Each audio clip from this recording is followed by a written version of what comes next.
To some, it might be an old picture. To others, it might be an old song. And to still others, it might be an old letter that pages has now turned yellow with age. These are the kind of things that open the floodgate of memory for us. For Simon Peter, it was the crowing of a rooster. This is the sixth in a series of messages that we are calling Faces in the Crowd. We're looking at those who surrounded the cross of Christ as he suffered and bled and died. And today we're calling this message simply the Big Fisherman. I don't know what Simon Peter looked like. We're not given that information in Scripture. But he seems to have been a big man with a big voice and with a big laugh. He was a fisherman. And that means that he, along with others, knew what it was to be in those little ships. The ships with the patched sails and the high rudders and the worn seats. But sometimes those who occupied those little ships had to use oars and had to row the boats because the wind might be contrary. So Peter must have had muscles in his arms and calluses on his hands. I know that he was a man with a big spirit. And today I want us to look together in Faces in the Crowd at Simon, who was called Peter. First of all, let's notice this fact. He was called. And he was called by Christ himself. When we think of Peter, perhaps one of the first things that comes to mind is that he was given a changed name when he was called. When he first met Jesus, recorded in the first chapter of the Gospel of John, which we read today, he's simply Simon the fisherman. But when Jesus looked at him, he said, "You are Simon, but from now on, you're going to be called Cephas," or Peter, which means a little rock or pebble. You are Simon the fisherman, now you'll be Peter the rock. And Simon Peter would spend the rest of his life trying to live up to the meaning of his name. He is a man who was called and given a new name. But he received a fourfold calling. The first call was in our reading today. Jesus called Simon and others to be disciples. That is, to be learners and followers and imitators of him. He is called to be a disciple. But it won't be long until Simon Peter is called into the ministry. I know that Peter would never forget that account in Matthew 4 and verse 19, when he, along with his fisherman friend, were throwing a net into the sea because they fished. And Jesus came by and said, "Follow me, and I will make you fishers of men." I have a special ministry that I want you to fulfill, Simon. The one that I now call the stone. He received a call to discipleship and a call to ministry. But then he received a call to be an apostle. Jesus chose from his disciples certain men, 12 in number, to be especially close to him, to especially hear his teaching, to observe his life. And Peter was one of them, an apostle. And perhaps you also know that Peter received a calling to martyrdom. Jesus made it clear that Peter would die for him. Much later, after the resurrection of Christ from the dead,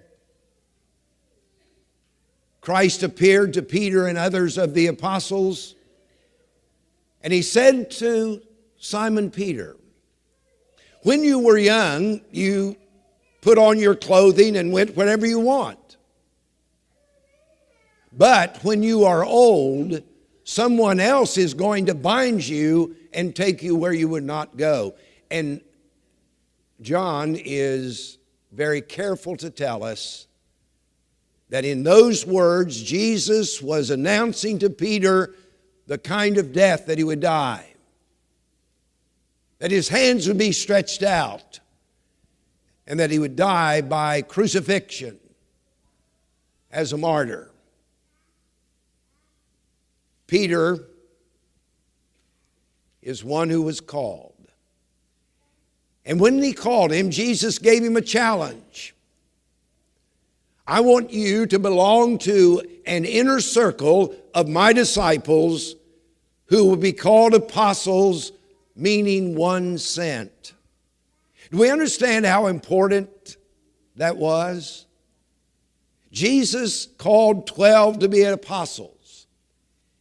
And after a period of training of about 3.5 years, Jesus would give into their hands the message of the everlasting gospel and would commission them to take that gospel to all the world, and he trusted them to do it and had no other plan to get the message out. They were sent on a special commission. Go into all the world and preach the gospel to every creature. And Peter was one of them. So the first thing I would note about him is that Simon Peter was one who was called. But second, he was a leader. There's no question about it. Peter was a leader. And it doesn't mean that Peter was more important than the others. It doesn't mean that he had more power or authority than others. But he was a leader. And from the beginning, that's the way he appears. He's always mentioned first in the list of the apostles. Have you noticed that? 4 times they're listed, Matthew, Mark, Luke, and in the opening chapter of Acts. And Peter is always listed first. He isn't listed first because Christ built the church on him. His name does mean a little pebble or stone, but Jesus built the church upon himself, the mighty ledge rock of truth that Peter had confessed, you are the Christ, the Son of the living God. But every time they're mentioned, Peter's mentioned first. And Peter always spoke first. Sometimes we're glad, sometimes we wish he had been quiet. Sometimes he opened his mouth and inserted both feet. But he always spoke first. Near the critical portion of Jesus' ministry, he'd been engaged in ministry about 2 years. And he came with his disciples into the coast of Caesarea Philippi. And he asked his disciples 2 important questions.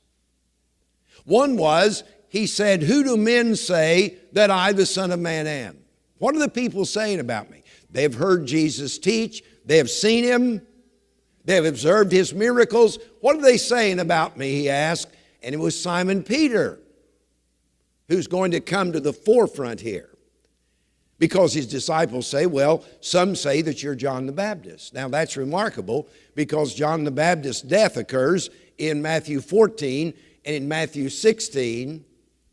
Some are saying he's John the Baptist. Maybe some, like Herod Antipas, who put John to death, believed that John had come back to life and that Jesus was John. It was a pretty good compliment to say that Jesus might be John the Baptist, don't you think?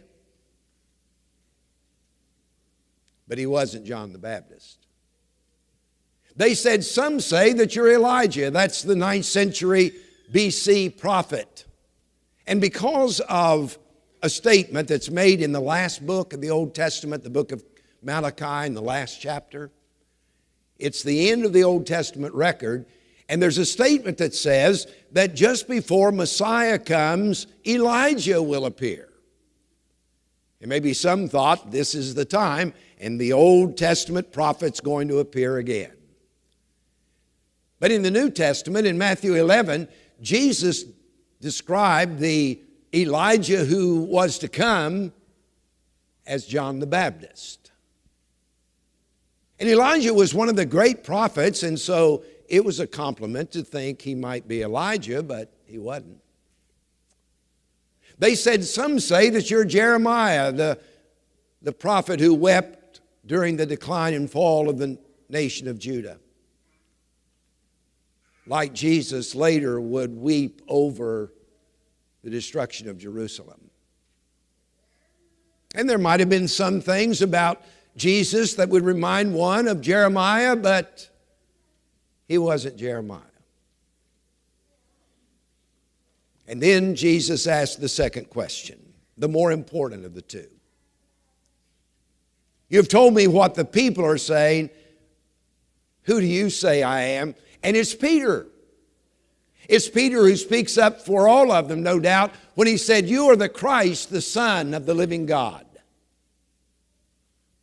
He was right about that, wasn't he? Peter always spoke first. In that same chapter of Matthew 16 where Peter said, you're the Christ, the Son of the living God,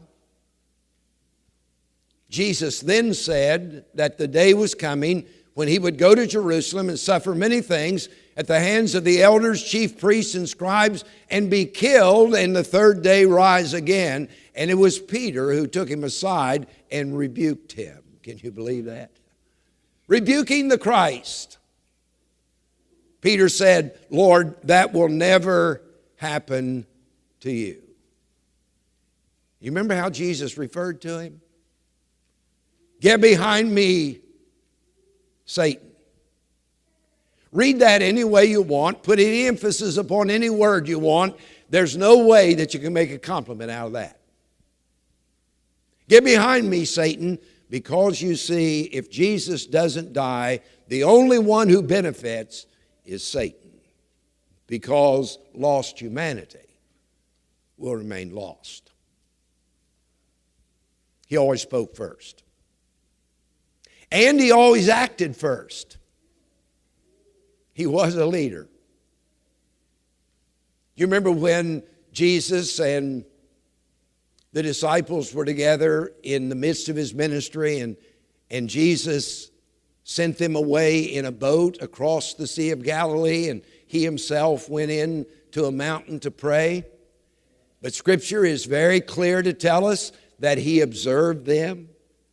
And there they are in that little boat on the Sea of Galilee, and the waves are high and the wind is boisterous, and they're having difficulty. And then Jesus left the mountain and met them on the sea by walking across the water. And when they saw him, they were afraid. They thought it was a spirit or a ghost. And they cried out. And Jesus said, it is I. Don't be afraid. Just put down a peg there. If Jesus is present, you don't ever have to be afraid. Do not be afraid, it is I. And Peter said, Lord, if that's you, let me come to you walking on the water. And Jesus said, come on. Now, by what you know about Peter, what do you think happened then? Do you think Peter went over to the edge of the boat and put down a foot to see if that water was going to hold him? I don't see that in Simon Peter, do you? He just got out of the boat, and here he was, and he's walking on the water. And everything went well until he took his eyes off the Lord, and he saw the waves, he saw the trouble, and then he began to sink. Not because of the trouble, but he left the strength that Jesus brought. He began to sink. And Jesus put his hand out and pulled him out of the water and said, why did you doubt, O ye of little faith? How many times have you heard that story? How many times have you read that story? Countless times, no doubt. We've all heard it over and over again. And I have an idea that our initial response to Peter walking on the water and then sinking is poor dumb Peter. If we'd been there, it would have been different. We wouldn't have sunk. But I would have us remember that Peter was the only one who got out of that boat that night. The rest of them were still in the safety of the boat. It's Peter who's out there walking across the water. He always is mentioned first. He always is the first to speak. And he's always the first to act. Now, number 3. Peter's a man who failed. It isn't quite correct to say Peter was a failure. He failed Jesus on that particular occasion that we're referring to now. But he wasn't a failure, and we'll see why. But he failed Jesus. In the 22nd chapter of the Gospel of Luke, we have the threefold story.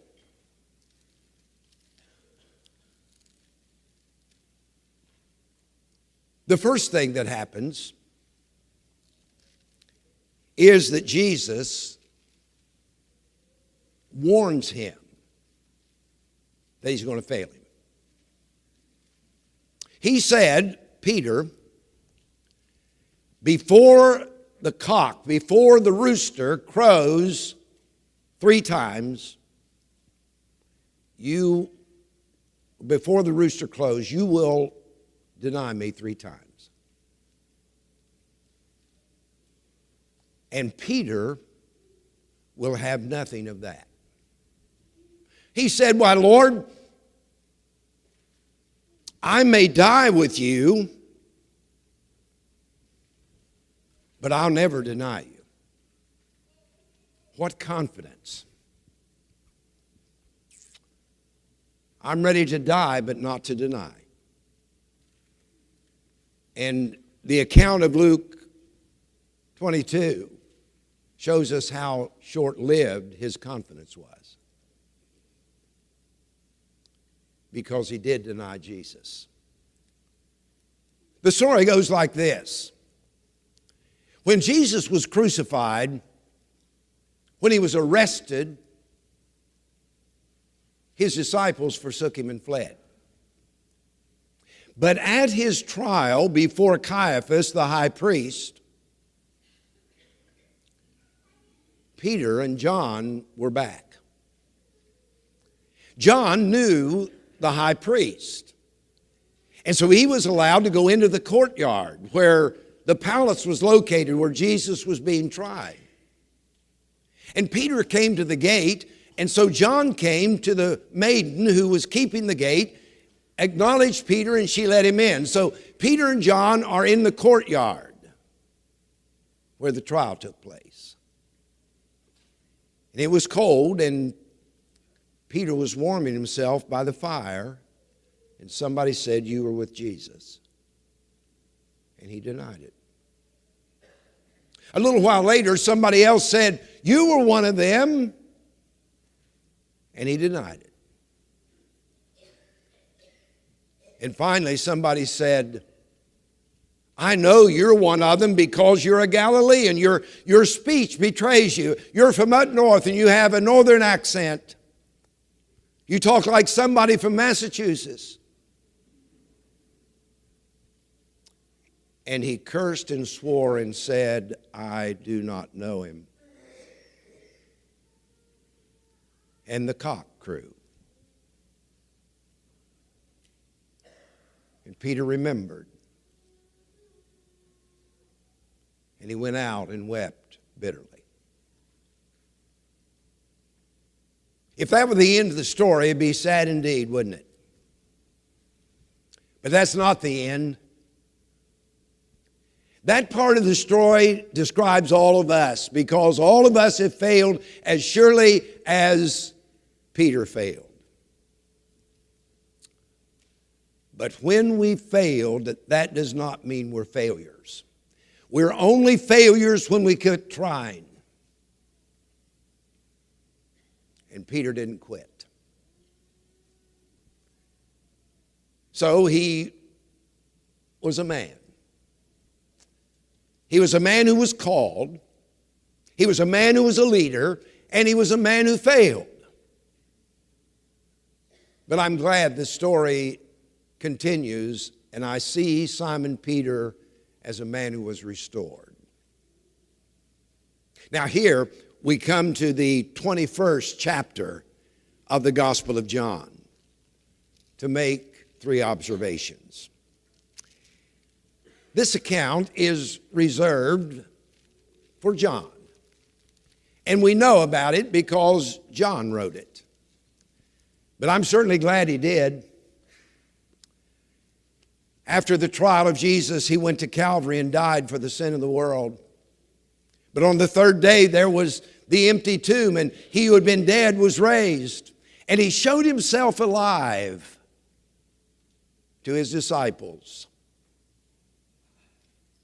And to this group in John 21, where Peter is among them, this was his 3rd appearance after the resurrection. Now here's what happened. Yes, Jesus died and their hopes died with him, and he was raised and showed himself to them, and their hopes were revived, but they might have been short-lived. Because in John 21, Peter says, "I'm going fishing. I'm going back to the old job. I'm going back to the nets. I'm going back to the boat. I'm going back to the sea." And the others said, "We're going with you." And here they are on the Sea of Galilee in that little boat where they'd been so often. And they fished all night and caught nothing. That is a correct description of all the fishing I ever did. They fished all night and caught nothing. These guys are professional. They caught nothing. But then they saw somebody standing over on the shore. They didn't know who it was. But he asked them a question. He's only a football field away, about 100 yards.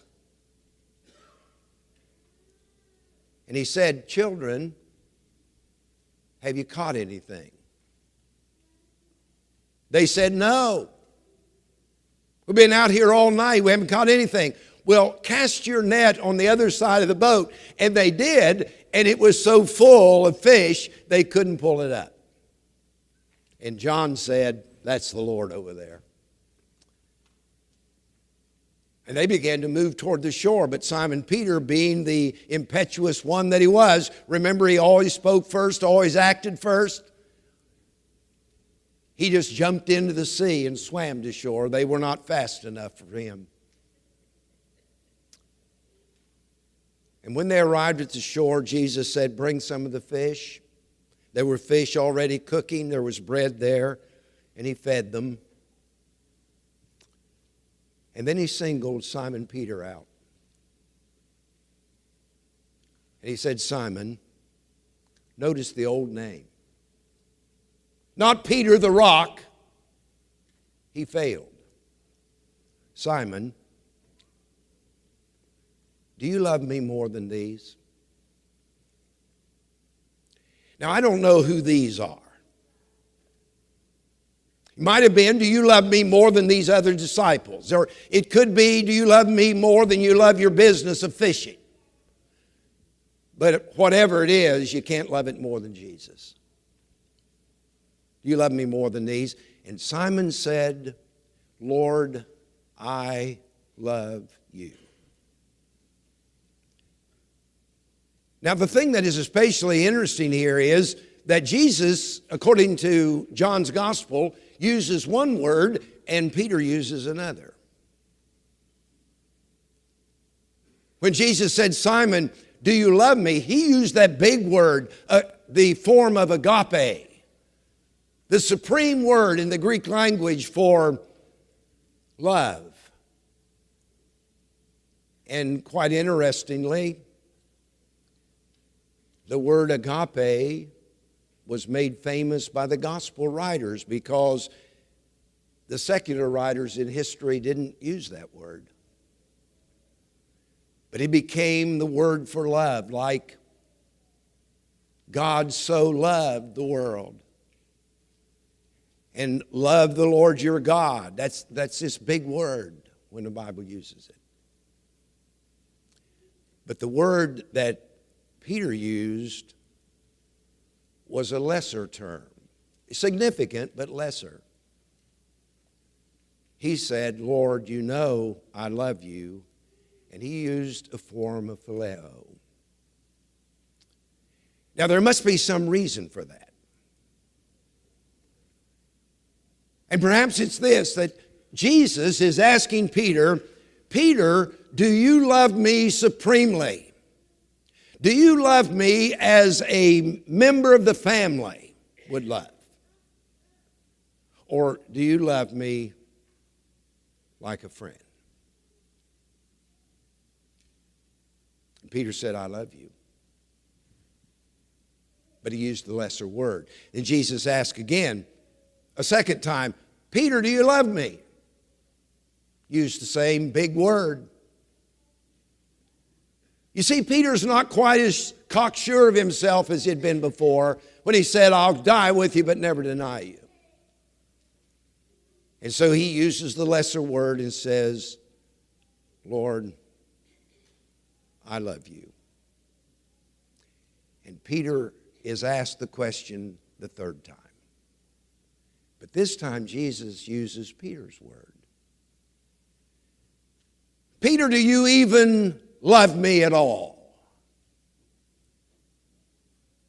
And Peter does not rise in his estimation of himself, but he simply says, "Lord, you know everything, and you know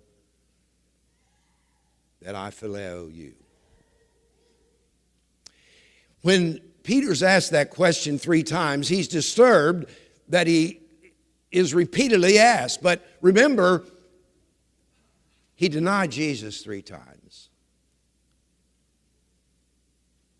And now he's asked 3 times, "Do you love me?"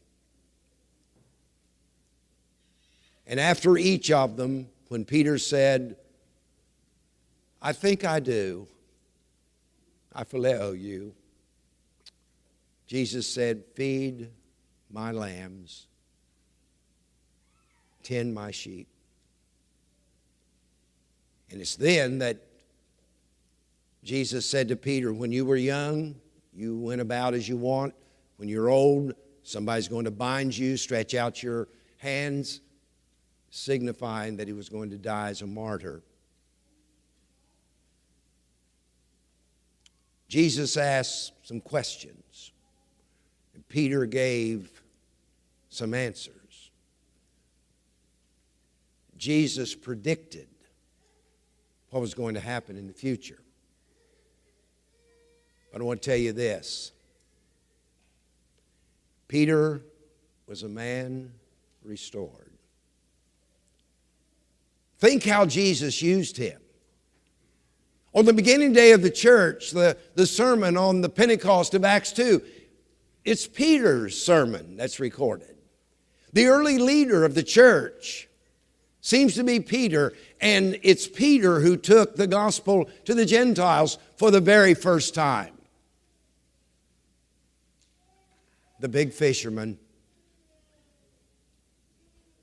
He was called, he was a leader, he failed, but he came back. Now, there are some things that I would like very much for us to take away from here today. Number one, confidence. There are a lot of reasons that we can have confidence. We can have confidence in the love of God. We can have confidence in our salvation. We can have confidence in our eternal destiny of heaven. But let us take note that we must not be overconfident. Peter's problem was overconfidence. You may do what you do in the work of the church and do it well, but just remember, somebody else can probably do it better. The second is humility. The greatest in the kingdom of God are not those who seek to be great, but those who seek to serve. And Peter could have used greater humility, couldn't he?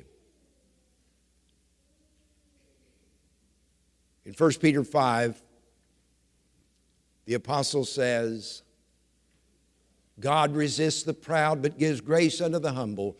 Therefore, humble yourselves in the sight of God, and He will exalt you in due season. Don't exalt yourself. Number three is the word responsibility. Because the greater our opportunities, the greater become our responsibilities. Peter had great responsibility. Think of his blessings and bring that to our time and think of our opportunities. And the responsibility is that we respond to those opportunities and serve where we can with all of our might. The fourth word is, God has always done His work through imperfect people. He did in Peter's case, and He does still. But imperfect people can be empowered by Christ to do whatever needs to be done by our surrendering to His will.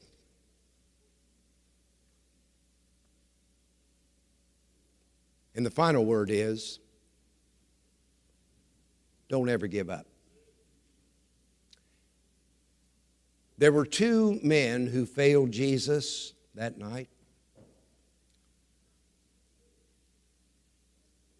One is Judas Iscariot, who betrayed Him and went out and hanged himself. The other is Simon Peter, who denied Him, but he came back. And when he came back, he became Peter, the rock. We have a choice before us to choose the good and the right,